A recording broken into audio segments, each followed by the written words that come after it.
So today I wanted to talk about this group of manuscripts in Dunhuang, which were produced in the Tang capital in Chang'an. They date from about the 670s, from the reign of Emperor Gaozong, and this was a period when the future Empress Wu Zetian, so at this point she was only Wu Zhao, she was rising to power. Probably the production of these manuscripts and the dissemination of them throughout the empire was related to her rise. There are about 25 manuscripts like this, and they've been studied quite thoroughly by Professor Fujieda Akira. So he had this article published in 1961, and it is called The Sutras from the Chang'an Court found in Dunhuang. So basically he tells us that there are only about 1/10 of the manuscripts found in Dunhuang that have colophons. And among these colophons, these manuscripts actually stand out because of their elaborate colophon, and I think also because of their quality. So these are manuscripts that are just simply gorgeous. They're much better looking than most of the manuscripts from Dunhuang or anywhere else. And this is of course natural because they were produced in the Tang capital. They were imperially sponsored scriptures. And the colophons testify to that effect. And basically all of these manuscripts, they belong to the same project. As we can see, the project was administered or run by the same officials who were in charge of this probably massive project. And there are basically two scriptures that are involved here. So one is the Fa Hua Jing, that is the Lotus Sutra, and the other is the Diamond Sutra, the Jinggang Jing. And the bigger part of the manuscripts have the Lotus Sutra, but nevertheless, there's still some that have the Diamond Sutra. These were the two main scriptures that were produced like this. And so let's look at a specific example. Here we have manuscript S456 from the Stein collection at the British Library, and we're only seeing the end of it, of course, and this is the end of Juan 3 of the Lotus Sutra. So here we have a nice end title. And we can see that the manuscript ends with this quite long and very nicely tabulated colophon. And in the colophon, we have all the information about its production. And now looking at its physical form, it's also noticeable that the wooden rollers at the end of the manuscript are painted. So part of them are painted, and I assume the top, which we cannot see here, also has some nice ornament. And what is less seen, maybe we can see it at the bottom here, is that the corners of the end of the paper are beveled. They're cut at an angle, and so that's how the roller is attached to it. Interestingly, none of these manuscripts have the beginning. So that kind of made me think maybe they were destroyed on purpose or something, because I don't think any of the 25 to 30 manuscripts that are like this have the beginning. So their end is complete, which is wonderful because we can see all this information in the colophon, but otherwise the beginning is missing in all cases, which is quite interesting in itself. So let's look at this colophon a little closer. And I think it's quite interesting the way it's tabulated. The leading line here is the date and the name of the person who copied the text. So in this case, this is a copyist called Xiao Jing, and he is a secular person, so he's not identified as a monastic. And he did this in the 5th year of the Xianheng reign period, which would be 674. So we know that Wu Zetian, she assumes the throne in 690, so this is 14 years prior to that. And then the second line here tells us that this scroll used up 19 sheets of paper.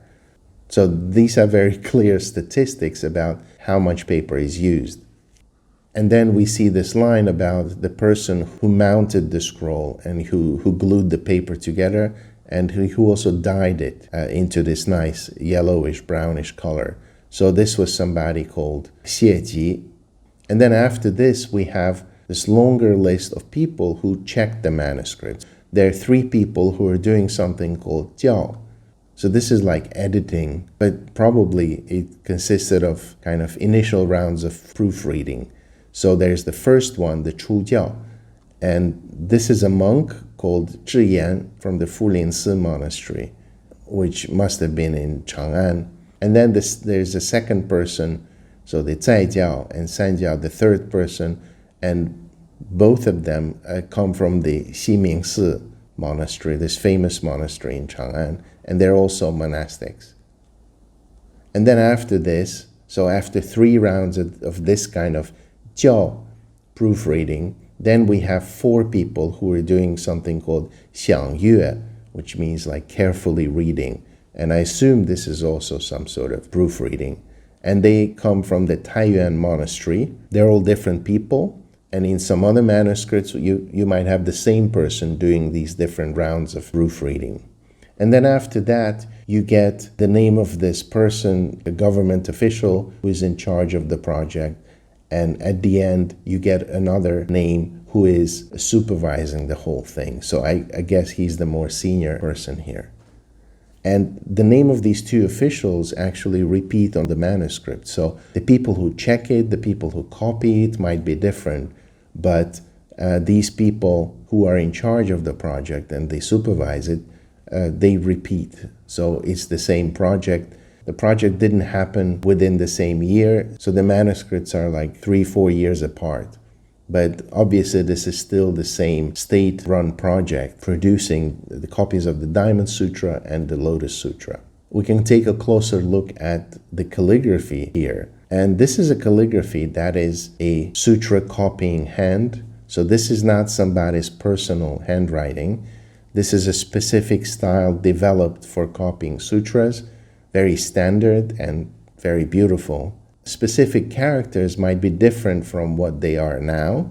So for example, here the character for zhi, to stop or to rest, is written in this very specific form. And you might think that this is a non-standard character. So this is something people often refer to as a su zi, that is a popular character form or a vulgar character form. But in reality, this probably was the standard form at the time. We don't really have any written material about what the standards were at any given time in history, but we have these manuscripts which were produced by the state.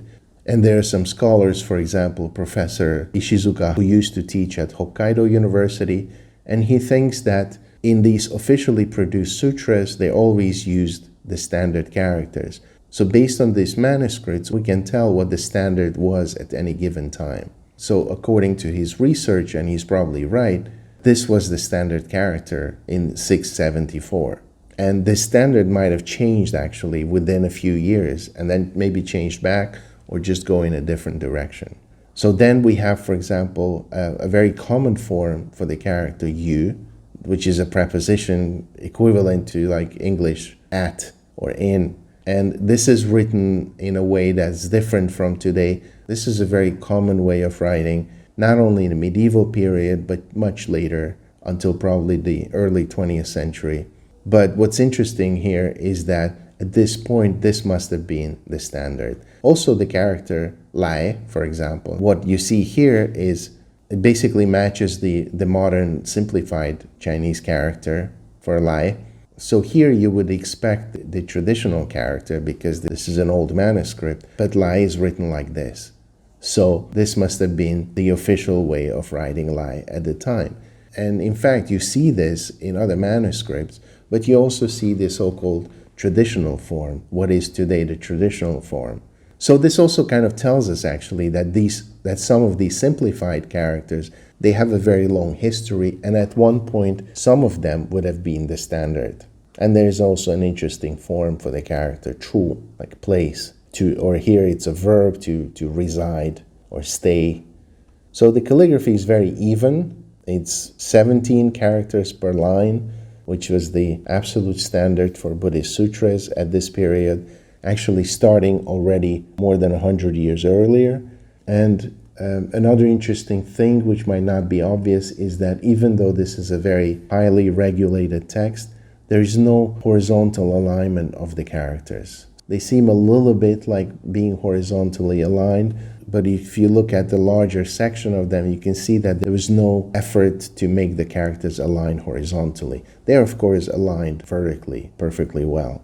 So let's look at one of these manuscripts in the Pelliot collection at the Bibliothèque Nationale in Paris. And we use their website Gallica, so we type in the press mark, which is Pelliot Chinois 4556, and then we get the results. And then here is a microfilm version of that manuscript, but we're going to go for the color digitized image. So we click on that, and we get to the page of the manuscript. And right here, immediately, you can see that here we only have a single page. So that means that this is the whole manuscript that we have now. The wooden roller at the end is missing as well, but quite interestingly, the only surviving portion is kind of the last few lines of the text containing these gathas. This is the Lotus Sutra, and then the nicely tabulated colophon. So if we zoom in, so we double click on it, and then we go full screen, then we can zoom in on the colophon and see basically the same kind of arrangement. So here, instead, we have Xianheng Sannian, so the third year of the Xianheng reign, which was 2 years earlier. And then we have a different person, a different scribe, who is identified as a Jingsheng, so a copyist, and his name is Wang Sijian. And they used 20 sheets of paper for this. And then the person who mounted it and dyed the paper is actually the same person, the Xieji. And then, quite interestingly, the first person who does the first round of checking is the copyist who did the copying. But then the second round and the third round are done by monks. And then, of course, the careful reading, the 4 rounds of careful reading, are all done by monks at the Taiyuan monastery. And then we actually have another person who is in charge of this project, but the supervisor, the overall supervisor, is the same official as before. And so these manuscripts have a completely standard format. They have a uniform sheet size. So the paper sheet is 26 times 46 centimeters. They have 17 characters per line, 31 lines per sheet. So this, how many lines of text or columns of text there are per sheet, is also highly regulated. And at certain times there are 28 lines, at other times there are 30 lines. And also in manuscripts that are less formal, this varies. So this is not fixed. But in these kinds of very formally produced manuscripts, it's set. So at this period, this standard was 31 lines per sheet. And so they have a uniform layout, as we've seen, for both the text and the colophon. The mounting is also uniform, and they're using a sutra copying hand. There are no corrections in it. As far as I've seen, I haven't looked carefully through all of them, but it seems like there are no corrections. This no corrections is quite interesting in itself, because according to the colophon, we have all these different rounds of editing or proofreading, and that might lead you to think that maybe they were actually finding some mistakes. But what we see now is the end result. One scenario would be if they found a mistake, then they had to replace that sheet, and so there would be no mistakes. But I think what is more common and maybe more probable is that the person who copied the text was highly professional, and so he just did not make mistakes, or the mistakes happened only very, very rarely, and those sheets were then replaced. And so there are also no taboo characters, and if you know anything about these taboo characters, the 避讳字, then you know that in some manuscripts from the Tang period, you would have taboo characters. But in these ones, they are not used because they did not want to change the text of the sutra. So the text itself was revered and preserved intact. And there's no punctuation, which is a feature that sometimes appears on other manuscripts, but not on these ones. And there are also no variants. And this is not necessarily obvious because we kind of base our understanding of the standard on these manuscripts. So by definition, if we say they are the standard, so then they would not have variants. And this is very likely, but nevertheless, this kind of is a circular argument in a sense. So this is what these manuscripts look like in general. And what's quite important here, I think, is that they had a massive impact on manuscript culture in general.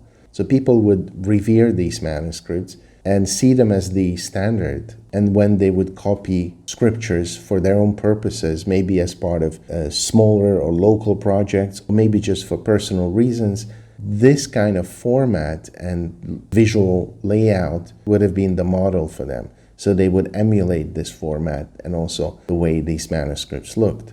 They would emulate the sutra copying hand, and then they would emulate the format and also add the colophon in a certain way. And these manuscripts probably also had an impact on how people wrote characters. So this would have been one of the ways of disseminating, maybe not enforcing, but definitely disseminating the official way of writing characters. There would have been also, obviously, official documents, so not Buddhist texts, but what we have is these Buddhist texts that survive. Basically, they were pushing the official standard throughout the empire. Okay, so this is what I plan to do today, just to introduce these very iconic scriptures from medieval China. They're from the Tang period. This is the time when Dunhuang was still part of the Tang Empire, and as probably anywhere else in the Tang Empire, there were these beautiful scriptures of the Lotus Sutra and Diamond Sutra, but they only survive in Dunhuang now. So let me know what you think about these scrolls, or whether you also did research on them and you found something interesting. Thank you for watching, and hope to see you next time.